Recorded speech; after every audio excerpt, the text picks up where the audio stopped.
आज जुन यो मैले मेन्सन गरेछु तल भिडियो त्यो पहिला तपाईहरुले भिडियो हेर्नुस्। यो भिडियो क्लिप जुन आज सामान्य संसदमा जुन विपक्षी दलका नेताहरूले देखाएका रवैया, त्यो रवैया जस्ताको त्यस्तै पहिला हेर्नुस्, पछि म के यो कानुन बनाउनको लागि, ऐन बनाउनको लागि विधेयकमाथिको छलफलमा छौं र पर्यटनसँग सम्बन्धित यो विधेयकलाई 8वटा अध्यादेश सरकारले किन ल्याउनु पर्यो भनेर आज महसुस भइरहेको छ मलाई।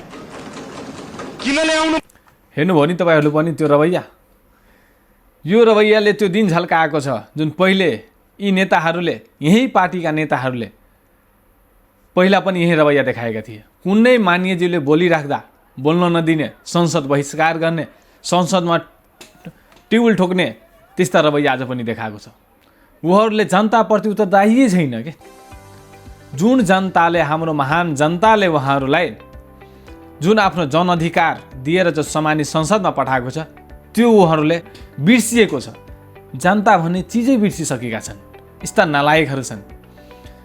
उहाँहरूले पहिला पनि यही गर्दै थिए। आफ्नो सरकार, आफ्नो शासन भएको बेला अरूलाई बोल्नै नदिने। तर आज फेरि प्रधानमन्त्री संसदमा आओस्, प्रधानमन्त्री संसदमा बोलोस् भनेर उहाँहरूले आज होइन, यो 3-3, 4-4 हप्तादेखि कन्टिन्युस संसदमा यो रवैया देखाउँदै आएको छ। सामान्य संसदमा यो रवैया देखाउनु मर्यादित छैन। यो पहिला हाम्रो विपक्षी दलका नेताहरूले बुझ्नुस्। तपाईहरु सरकारले जुन ल्याएको नीति नियम कानुन जुन छ जनताप्रति छ भने तपाईहरुले ढुक्क भएर सहयोग गर्नुस्। केका लागि विरोध चाहियो? तपाईले जनताले भोट दिएर आफ्नो अधिकार दिएर पठाएको होइन र? उहाँहरूले मात्र पठाएको छैन नि त, सबले पठाएको। जनताप्रति केही राम्रो छ भने तपाईहरुले आँखा नचिम्ल्याइकन सहयोग गर्नुस्। अहिलेका सरकार होस् वा भोलि गएर तपाईहरुको सरकार आउँछ, जे आउँछ सहयोग गर्ने हो। विपक्षी होस् वा पक्षी होस् त्यो मतलब भएन। तर जनताप्रति छ भने सहयोग गर्नुस्। किन जनता भन्दा ठुलो कोही छैन। प्रधानमन्त्रीले आउनु नआउनु त्यो माइनर होइन। प्रधानमन्त्रीले आफ्नो कार्यव्यवस्थाको कारण आउन सकिरहेको छैन। ठीक छ, तपाईले भेट्नु छ प्रधानमन्त्रीलाई गएर सिंहदरबारमा भेट्नुस् हैन? सिंहदरबारलाई भेट्नुस्। सिंहदरबारमा भेटेर प्रधानमन्त्रीसँग फुली तपाईले टगर्न सक्नुहुन्छ।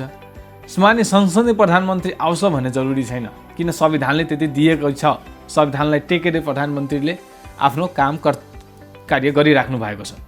त्यही भएर यो रिक्वेस्ट गर्छु कि तपाईले पनि जुन जनताले आफ्नो जनअधिकार दिएको छ त्यो अर्को सरकार पक्षका नेताजीहरूलाई, मान्यज्यूहरूलाई त्यस्तै तपाईले पनि दिएको छ। त्यही भएर तपाईले पनि एउटा सभ्य, मर्यादित भएर जनताप्रति उत्तरदायी भइदिनुस्।